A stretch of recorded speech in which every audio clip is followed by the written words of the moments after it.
Second Book of Kings, Chapter 1. Elijah denounces Ahaziah. After the death of Ahab, Moab rebelled against Israel. Now Ahaziah fell through the lattice in his upper chamber in Samaria and lay sick. So he sent messengers telling them, "Go, inquire of Baal-zebub, the god of Ekron, whether I shall recover from my sickness." But the angel of the Lord said to Elijah the Tishbite, "Arise, go up to meet the messengers of the king of Samaria, and say to them, It is because there is no God in Israel that you are going to inquire of Baal-zebub, the king of Ekron. Now therefore thus says the Lord, you shall not come down from the bed to which you have gone, but you shall surely die." So Elijah went. The messengers returned to the king, and he said to them, "Why have you returned?" And they said to him, "There came a man to meet us and said to us, Go back to the king who sent you and say to him, Thus says the Lord, it is because there is no God in Israel that you are sending to inquire of Baal-zebub, the god of Ekron. Therefore you shall not come down from the bed to which you have gone, but shall surely die." He said to them, "What kind of man was he who came to meet you and told these things?" They answered him, "He wore a garment of haircloth with a girdle of leather about his loins." And he said, "It is Elijah the Tishbite." Then the king sent to him a captain of 50 men with his 50. He went up to Elijah, who was sitting on top of a hill, and said to him, "O man of God, the king says, Come down." But Elijah answered the captain of 50, "If I am a man of God, let fire come down from heaven and consume you and your 50. Then fire came down from heaven and consumed him and his 50. Again the king sent to him another captain of 50 men with his 50. And he went up and said to him, "O man of God, this is the king's order. Come down quickly."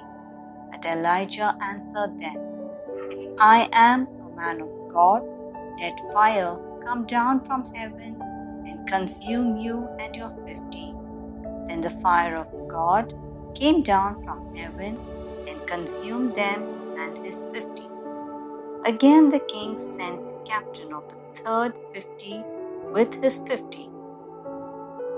And the third captain of 50 went up and came and fell on his knee before Elijah and entreated him, "O man of God, I pray you, let my life and the life of these 50 servants of yours be precious in your sight." Lo, fire came down from heaven and consumed the 2 former captains of 50 men with their 50s. But now let my life be precious in your sight. Then the angel of the Lord said to Elijah, "Go down with him, do not be afraid of him." So he arose and went down with him to the king, and said to him, "Thus says the Lord, because you have sent messengers to inquire of Baal-zebub, the god of Ekron, it is because there is no God in Israel to inquire of his word. Therefore you shall not come down from the bed to which you have gone, but you shall surely die." Death of Ahaziah. So he died according to the word of the Lord, which Elijah had spoken. Jehoram, his brother, became king in his stead in the 2nd year of Jehoram the son of Joshaphat, king of Judah, because Ahaziah had no son. Now the rest of the acts of Ahaziah which he did, are they not written in the book of the Chronicles of the Kings of Israel? Second Book of Kings, chapter 2. Elijah ascends to heaven. Now, when the Lord was about to take Elijah up to heaven by a whirlwind, Elijah and Elisha were on their way from Gilgal. And Elijah said to Elisha, "Tarry here, I pray you, for the Lord has sent me as far as Bethel." But Elisha said, "As the Lord lives, and as you yourself live, I will not leave you." So they went down to Bethel, and the sons of the prophets who were in Bethel came out to Elisha and said to him, "Do you know that today the Lord will take away your master from over you?" And he said, "Yes, I know it. Hold your peace." Elijah said to him, "Elisha, tarry here, I pray you, for the Lord has sent me to Jericho." But he said, "As the Lord lives, and as you yourself live, I will not leave you." So they came to Jericho. The sons of the prophets who were at Jericho drew near to Elisha and said to him, "Do you know that today the Lord will take away your master from over you?" And he answered, "Yes, I know it. Hold your peace." Then Elijah said to him, "Tarry here, I pray you, for the Lord has sent me to Jordan." But he said, "As the Lord lives, and as you yourself live, I will not leave you." So the two of them went on. 50 men of the sons of the prophets also went and stood at some distance from them, as they both were standing by the Jordan. Then Elijah took his mantle and rolled it up and struck the water, and the water was parted to one side and to the other till the two of them could go over on dry ground. When they had crossed, Elijah said to Elisha, "Ask what I shall do for you before I am taken from you."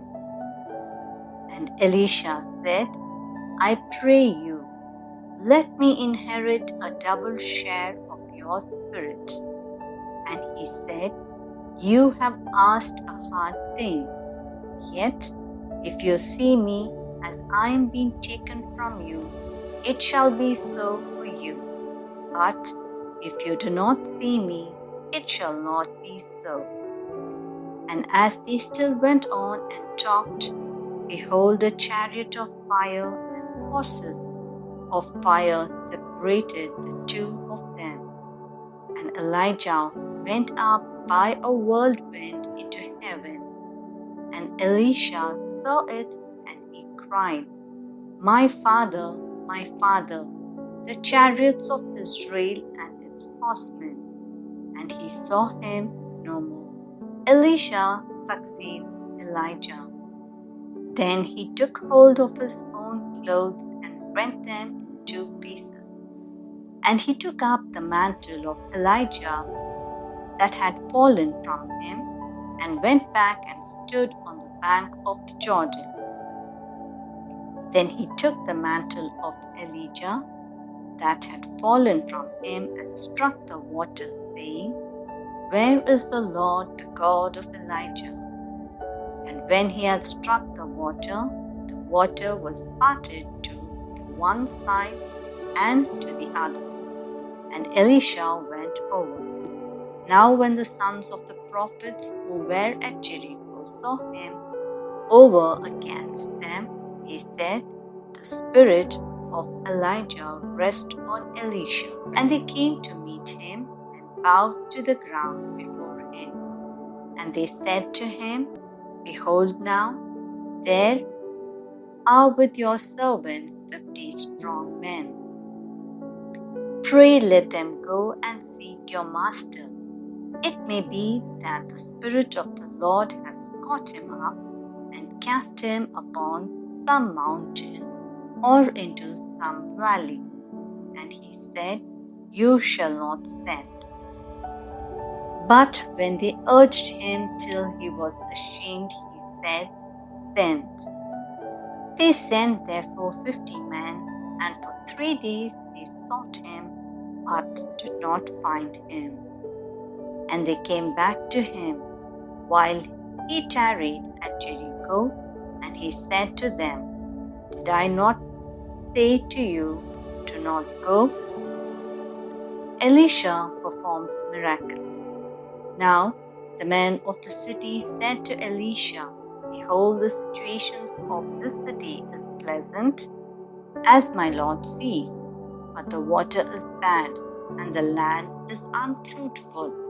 He said, Bring me a new bowl, and put salt in it. So they brought it to him. Then he went to the spring of water, and threw salt in it, and said, Thus says the Lord, I have made this water wholesome. Henceforth neither death nor miscarriage shall come from it. So the water has been wholesome to this day, according to the word which Elisha spoke. He went up from there to Bethel, and while he was going up on the way, some small boys came out of the city and jeered at him, saying, Go up, you bald head, go up, you bald head. And he turned around, and when he saw them, he cursed them in the name of the Lord. And 2 she-bears came out of the woods and tore 42 of the boys. 25 from there he went on to Mount Carmel, and hence he returned to Samaria. Second Book of Kings, chapter 3. Jehoram reigns over Israel. In the 18th year of Jehoshaphat, king of Judah, Jehoram the son of Ahab became king over Israel in Samaria, and he reigned 12 years. He did what was evil in the sight of the Lord, though not like his father and mother, for he put away the pillar of Baal which his father had made. Nevertheless, he clung to the sin of Jeroboam the son of Nebat, which he made Israel to sin. He did not depart from it. War with Moab. Now Mesha, king of Moab, was a sheep bearer, and he had to deliver annually to the king of Israel 100,000 lambs,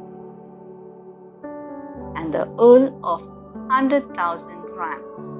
And when Ahab died, the king of Moab rebelled against the king of Israel.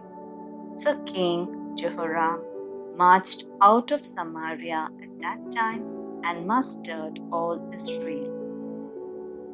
And he went and sent word to Jehoshaphat, king of Judah, The king of Moab has rebelled against me. Will you go with me to battle against Moab? And he said, I will go. I am as you are, my people as your people, my horses as your horses. Then he said, By which way shall we march? Jehoram answered, By the way of the wilderness of Edom. So the king of Israel went with the king of Judah and the king of Edom.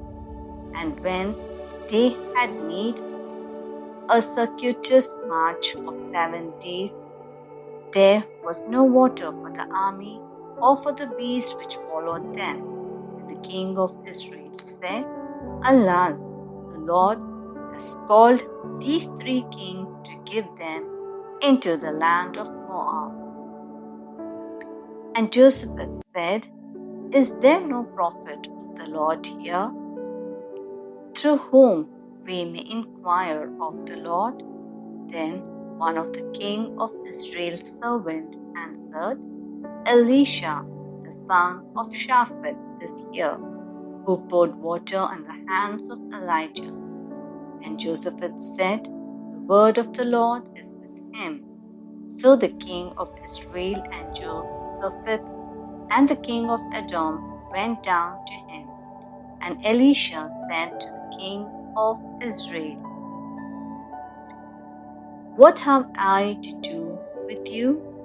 Go to the prophets of your father and the prophets of your mother. But the king of Israel said to him, No, it is the Lord who has called these 3 kings to give them into the hand of Moab. And Elisha said, As the Lord of hosts lives, whom I serve, were it not that I have regard for Joseph the king of Judah, I would neither look at you nor see you. But now bring me a minstrel. And when the minstrel played, the power of the Lord came upon him. And he said, Thus says the Lord, I will make this dry stream bed full of pools. For thus says the Lord, you shall not see wind or rain, but that stream bed shall be filled with water, so that you shall drink, you, your cattle, and your beast. This is a light thing in the sight of the Lord. He will also give the Moabites into your hand, and you shall conquer every fortified city and every choice city, and shall feel every good tree, and stop up all springs of water, and ruin every good piece of land with stones.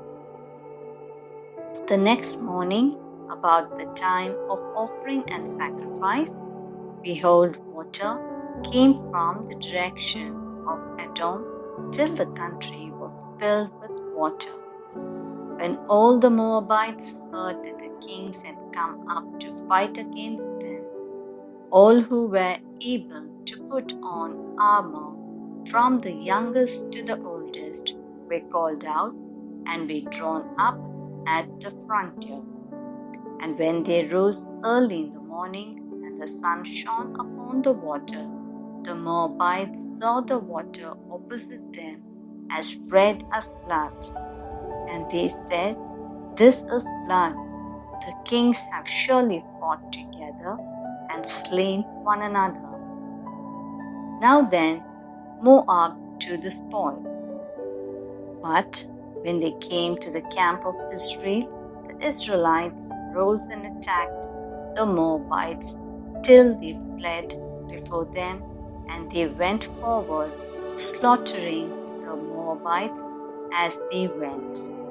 And they overthrew their cities, and on every good piece of land every man threw a stone until it was covered. They stopped every spring of water and felled all the good trees till only its stones were left in Kir-Hareseth, and the slingers surrounded and conquered it. When the king of Moab saw that the battle was going against him, he took with him 700 swordsmen to break through opposite the king of Edom, but they could not. Then he took his eldest son, who was to reign in his stead, and offered him as a burnt offering upon the wall. And there came a great wrath upon Israel, and they withdrew from him and returned to their own land.